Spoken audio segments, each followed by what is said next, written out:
What's up, guys? This is Coach Matt with our Tuesday workout. We're going to do a CrossFit Games Open benchmark today that has a little bit of cardio and a little bit of lifting in it. And before we do that, we're going to get some clean skill work in. So let's begin with a 5-minute chunk of warm-up pace cardio, and then I want you to grab a light band, a small band, and a piece of the wall. We're going to do some wall-facing squats. So this one is get as close to the wall as you can without putting your spine into some like weird hyper position. So you still want to have like a braced neutral core, but you do not need to be like toes and nose if it forces you to like really arch your back in order to get into a good squat. So the drill there is not to make it as awkward as possible. The drill is to push your knees apart, to keep your belly nice and braced, and have a nice upright torso position when you do the wall-facing squats. Star pattern band pull-apart series. So make sure you grab about a foot apart, okay? So if you grab like this far apart with the band, you're not going to get anything out of this exercise. You have to grab relatively narrow in order to get a stretch as soon as you start moving your hands apart, okay? So we're gonna go to the chest, then we're gonna go diagonal one direction, then diagonal the other direction, about 45-degree angle, and that's one rep, and you're gonna do that sequence 8 times through total, okay? Next one is, you can do 2 options, lying leg raise or strict toes to bar. Relatively the same movement, right? Obviously the strict toes to bar is a little bit more challenging. If you do the lying leg raise, try to lay it out with your arms almost straight and then kind of shrug your way into the pull-up rig, okay? And from here, we pull our belly button to the ground and reach and try to reach up and touch something relatively high up there, okay? That's our lying leg raise. Strict toes to bar is the other option for that. And the last one is some push-ups plus shoulder taps. So this is just getting a little core and a little anti-rotation in. So as I pick one hand up off the ground, the tendency is to drop the opposite hip like that. And I want you to try, when you pick up that hand, to not let your hips swivel at all under that load, okay?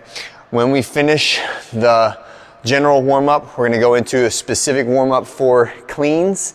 And I'll give you a few minutes just to practice some cleans on your own. And this is, we are shooting at a 1 rep max clean. For people who've been doing it longer, that will mean you're doing a squat clean because you can generally lift more weight with that more efficient movement.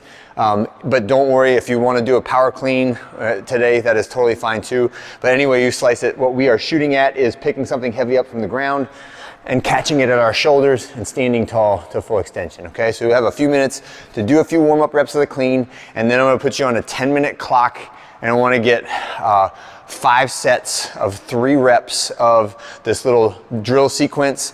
The drill sequence being from the ground to the knees, ground to the knees, ground to the knees, and then 1 rep of the clean, okay? That will be our drill sequence for today. The point of that specific drill sequence is to work on your body posture and your back angle as the bar goes from the grounded position to your knees, right?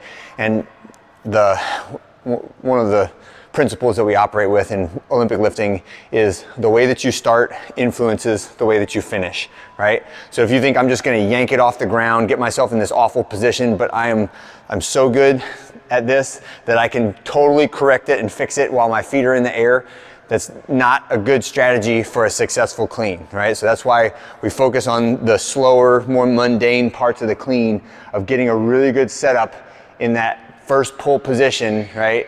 And the goal there is the bar is at my kneecaps, my shins are vertical, shoulders forward of my hands, and my weight's on my heels, and all of that with that same back angle that I started off the lift with, okay? So specifically trying not to stick my butt up in the air or open my hips too early and shoot my knees forward and make that bar loop around my knees, okay? So there's a point to that.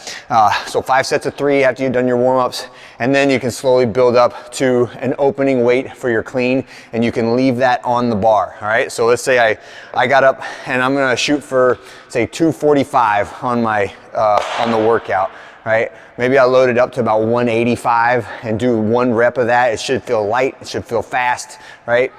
Even though it's a significant amount of weight, it's not a maximal weight, right? But it's an opening weight.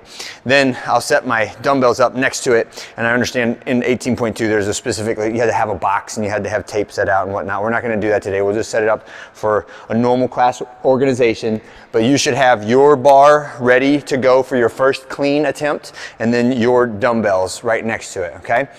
And the way the workout goes is you have a single running clock for 12 minutes, and you have to get the cardio piece done first, and then with the time that you have remaining, you do a 1 rep max cleaner, as heavy as you can lift on that clean movement. All right, and I want everyone to target finishing the dumbbell squats and bar facing burpees in 8 minutes or less, right? So when we watched the performances of 18.2, there were people at the prescribed weights that got the bar facing burpees and the squats done in like 4.5 minutes. And then there were other people that got time capped and they got to 12 minutes and they hadn't finished them yet. And what we would like to do in this training environment is to be kind of halfway in between that. Like if you can do them all in 4.5 minutes, good on you, you'll have more time to do cleans. And what was interesting is watching the results from the CrossFit Games is that the faster you finished the squats and the burpees, the heavier you lifted on the clean. It was just an average across the board, and you can see it. The people who finished in 4.5 minutes lifted heavier than the people who lifted finished in 5.5, and heavier than the people who finished in 6.5 minutes. So it's almost like fitness is this transferable thing that affects everything that we do, right? And the people who are fitter and can finish the bar facing burpees and the squats faster also can lift more, so it's like a rising tide lifts all boats, right? The more fit you are, the more capable you are of doing these movements really well, okay? So on the sound of 3, 2, 1, go, we're gonna pick up the dumbbells and we're doing 1 dumbbell squat, 1 dumbbell in each hand, a single rep. Then I'm gonna set the dumbbells down, and notice I set them down even though I'm really tired. I didn't like chuck them at the ground, please. And then we're gonna do a bar facing burpee, so that means I'm getting 90 degrees perpendicular to the bar. My whole body goes to the bar and make sure my face does not stay up above the bar, right? And then I'm gonna jump over, right? I did 1 burpee, and then I'm gonna go back to my squats, and I'm doing 2 squats, 2 burpees, 3 squats, 3 burpees, et cetera, until I get to 10 squats and 10 burpees. And as soon as I finish that, the clock continues to run. I'm really tired, but I gotta do this clean, right? So I take like 30, 45 seconds, catch my breath, and now I know it's a weight that I can handle because I warmed up first and I put that weight on the bar. Boom, hit my first clean, set it down, load my next weights on the bar, right? Let's say I'll go to 205 next. I do 205, I do 225 next, and then I see how I feel every rep. In general, if you get 3 or 4 attempts at a heavy clean, that's gonna be good enough for today, okay? So don't worry about, you don't need to have 8 reps. I want everyone to get at least 2, right? But think in the sweet spot for this one is 3 to 5 attempts in the time that you have remaining, and trying to finish the squats and the burpees by 8 minutes, right? So that gives you 4 minutes to play with the cleans on it, okay? All right, and that is our intent for today. What actually happens is gonna be all over the place, right? However, what I don't want you to do is say like, well, no matter what happens on the squats and the burpees, I'm just gonna keep on going into a 1 rep max clean. And that kind of negates the purpose of the workout, which is to compress all of that work into a 12-minute time domain, right? So think about how fast you can do burpees and squats first, and then decide what you're gonna do on your clean. And no matter what happens at 12 minutes, we're done, okay? All right. That's it for today. Have fun with it and strategize a little bit, and I'll see you guys on Wednesday.